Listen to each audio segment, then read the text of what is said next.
Prime's perplexing predicament. Once a universe living peacefully, the way events play out were predetermined to be. That is, until a certain man was born. He remembers the events, yet not the name given to him. He only remembers his new name, Prime. Born to a colony of angels, he grew to be a joyous yet mischievous soul. He grew up, got a roommate turned boyfriend, enjoyed ice cream as a treat sometimes, yet his life changed when he encountered what happened because of his birth. 7 colored brothers, all in the colors of rainbow. Red was Chill, owned a rather big supermarket chain. Oren was his foil, being aggravated easily, and owned a competing chain. Yella grew to be a landlord, even being the one who sold Prime his house. Green, Blue, Close, and Bond were a gambling duo. Legend has it they won a whole casino from its owner at a gamble. Indy was often forgotten and hated that fact.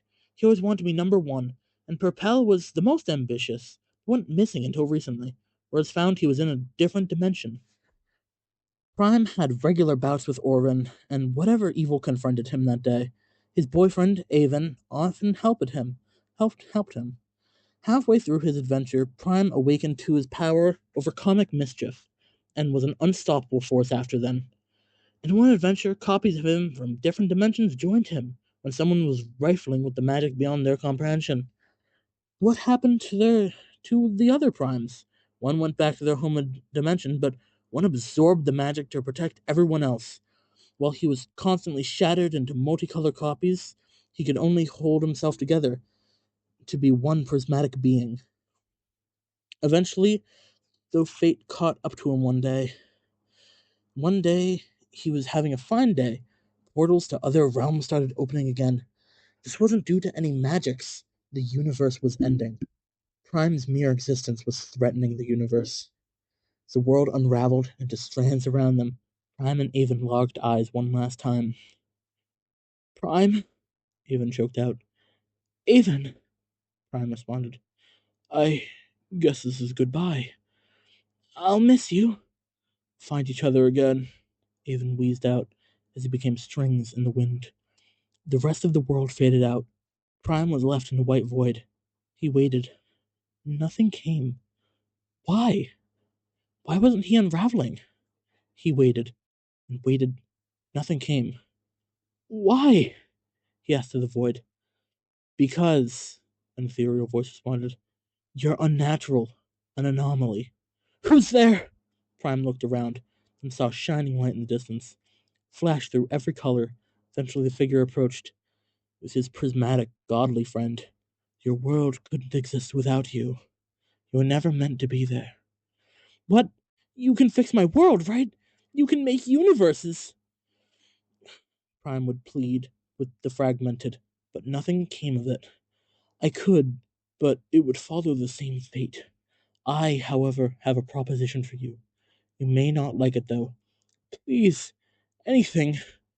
I can remake your world exactly how it's supposed to be, but you can't be in it. All your friends will live happy lives. I can put you in a different universe where you can keep your memories and make new friends. Prime thought on this for a while. Eventually, a tear fell from Prime's eye. I'll do it. Just save them. Next thing Prime knew, he was waking up on a forest floor. He looked down at his new clothes, but fitting of someone who uses cartoon logic as powers. The experience still shook Prime to his core.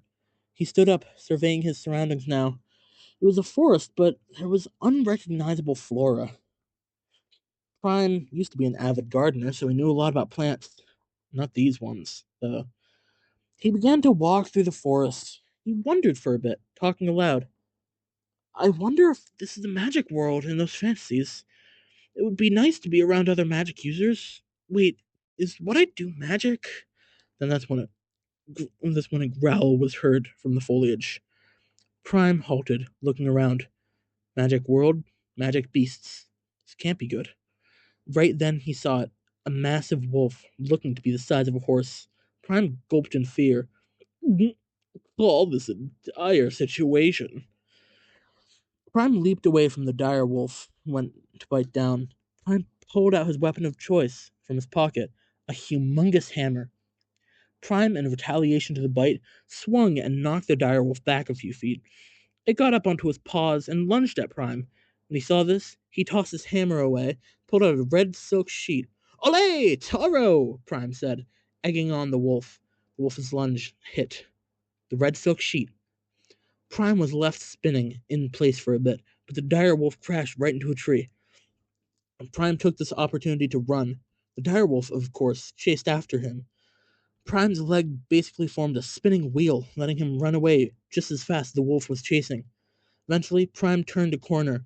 The wolf loses him for a second, but sees a clear direction he could have ran. The wolf charged and collided headfirst with the painting on the wall, caused a large pink bump to form on the wolf's head. Prime snickered from a bit from a bit away. The direwolf looked at him, then down at his feet. There's a large X painted on the forest floor that said "Piano Drop Zone." Prime cleared his throat. "I'd move if I was you." The wolf stepped to the side, just out of the drop zone. A piano dropped in the drop zone, and the wolf let out a howling laugh. That's when a second piano dropped directly on the wolf. "I meant the other way!" Prime walked from the situation, feeling more confident about the world around him. There's nothing he couldn't handle. Eventually, though, Prime made it out of the forest. Turns out the forest was connected to a big town, nearly rivaling that of the city. What to do first? Probably find a job? The last thing Prime wants to do is starve in a new universe where he knows nobody. After a bit of walking, Prime found town's job board. Bandit stole my stuff, 30 GP. Odd man spotted in the woods, looking for information. Lost dog last seen near the edge of town. Prime cleared his throat and took the poster of the lost dog down. The picture of the dog looked a lot like the direwolf he just killed. He tossed the crumpled poster in the trash can. Then he found an interesting one. Looking for the strongest warriors, assembling a team of greatness. Application, Heroes for Hire. Prime was used to adventuring, so making a job wouldn't be bad. The poster mentions they only have one spot left, so it seems rather competitive. However, when Prime got to the building, there was surprisingly nobody. "What? I assumed everybody would want to be on a team," he said, rapping on the door. Nobody answered, so he just entered. As soon as he did, the energy felt different, like stepping into another plane. Must be the feng shui. It was nicely furnished, with potted plants in the corners, waiting chairs, single door that probably leads to an office. Beside the door is a receptionist, although none like he had ever seen. A hippo. Prime cautiously approached, about to silently question the situation, but the hippo began to talk. Talk! "Yes, I am a hippo. Yes, I am speaking common. Yes, I am my own person. My name is Jericho. Are you here for an interview?" Jericho said to Prime. Sure, Prime replied, a bit stunned. Jericho didn't take it harshly, though. He was used to it. With a large hand, he grabbed a rope and rung a bell. Jericho then silently motioned for Prime to enter the office. He did. Prime sighed, wondering what absurd thing he'd see in the next office. But it was normal. It was a strong-looking man sitting at a desk. He looked up at Prime, then spoke in an Australian accent. "Oi, you must be the new hire. Sit down." Prime looked in the chair, across the desk, feeling off about it. There was something off about the whole situation. Prime shook his head.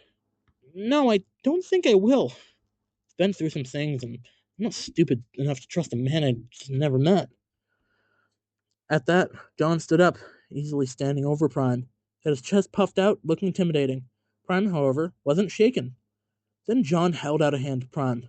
"Got the position. We're looking for people who are keen as you. Feel like you're going to be a good team." Prime nodded, firmly shaking John's hand. "Perchance."